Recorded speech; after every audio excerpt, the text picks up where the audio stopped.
नमस्ते। बंदूक लोगों को मारते हैं या लोग लोगों को मारते हैं? इसके बारे में आपकी राय मुझे नीचे कमेंट बॉक्स में लिख के ज़रूर बताना। इंडियन आर्म्स एक्ट 1959 ने सेक्शन 3 और 4 में बंदूक का लाइसेंस लोगों को, भारतीय नागरिकों को मिलने के लिए कुछ रूल्स और कुछ प्रोसीजर्स दिए हैं। बंदूक का लाइसेंस मिलने के लिए बेसिकली 2 भाग होते हैं। एक तो बंदूक का लाइसेंस लेना और बंदूक को एक्चुअल में खरीदना। बंदूक आपको सेल्फ सिक्योरिटी के लिए, जनरल सिक्योरिटी के लिए, क्रॉप सिक्योरिटी के लिए, निशानेबाजी जैसे खेलों में खिलाड़ियों के लिए और रिटर्निंग एनआरआई के लिए भी बंदूक का लाइसेंस मिलता है। आप ऑनलाइन और ऑफलाइन दोनों तरह के एप्लीकेशंस कर सकते हैं। ऑनलाइन एप्लीकेशन के लिए लिंक मैंने आपको नीचे कमेंट बॉक्स में दी है, और ऑफलाइन एप्लीकेशन आपका जहाँ पे रेसिडेंस है वहाँ के डिस्ट्रिक्ट प्लेस के एसपी ऑफिस में मूव करना होता है। एसपी ऑफिस में एप्लीकेशन के साथ कुछ डॉक्यूमेंट्स की ज़रूरत होती है, जैसे कि आपका आईडी प्रूफ, एड्रेस प्रूफ, अगर आप जॉब या फिर बिजनेस करते हैं तो वहाँ का सारा डिटेल्स, मेडिकल सर्टिफिकेट, आपका इनकम प्रूफ, प्रॉपर्टी का सारे डिटेल्स, प्रॉपर्टी के सारे प्रूफ, अगर आपने किसी से उधार लेके रखा है तो उसके बारे में भी डिटेल्स आपको वहाँ पे देने होते हैं। एक बार एप्लीकेशन आपका फाइल हो जाए उसके बाद एप्लीकेशन मूव होता है लोकल पुलिस स्टेशन में पुलिस वेरिफिकेशन के लिए।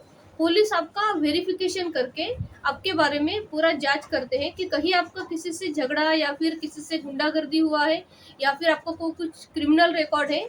ये सारा इंफॉर्मेशन लेके पुलिस आपका वेरिफिकेशन करते हैं और एप्लीकेशन मूव करते हैं डीएसपी के साथ। डीएसपी और राष्ट्रीय गुन्हे शाखा रिकॉर्ड ब्यूरो के पास एप्लीकेशन जाता है। वहाँ भी वेरीफाई होता है कि कहीं आपका कहीं पे क्रिमिनल रिकॉर्ड तो नहीं है।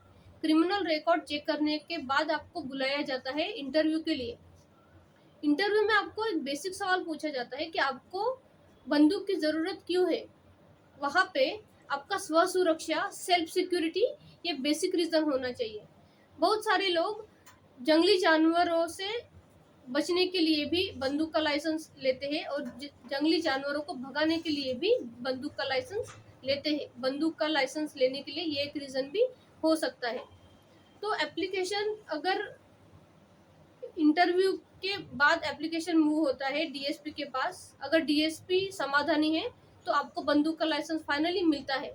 बंदूक का लाइसेंस मिलने के बाद एक महत्वपूर्ण भाग आता है बंदूक को एक्चुअल में खरीदना। बंदूक को खरीदने के लिए एथोराइज्ड डीलर के पास आपको प्री ऑर्डर बुकिंग करके बंदूक खरीदनी होती है।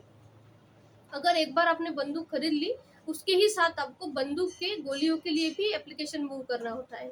जब आप लाइसेंस के लिए एप्लीकेशन लेते हैं उसी टाइम पे आपको बंदूक की गोलियों के लिए, बुलेट्स के लिए भी एप्लीकेशन मूव करना होता है।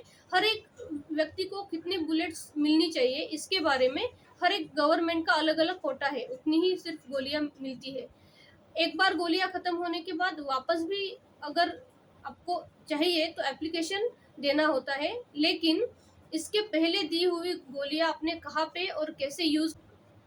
बंदूक अगर आपको एक बार मिल जाए तो जहाँ पे आप रहते हैं वो लोकल पुलिस स्टेशन में और एसपी ऑफिस में उसके बारे में आपको इन्फॉर्मेशन देनी पड़ती है। वो लोग अपने रजिस्टर में एंट्री करके आपको कुछ रूल्स बताते हैं, जैसे कि बंदूक आप कहीं भी किसी को दिखावे के लिए या फिर किसी को धमकी देने के लिए भी आप बंदूक का यूज नहीं कर सकते।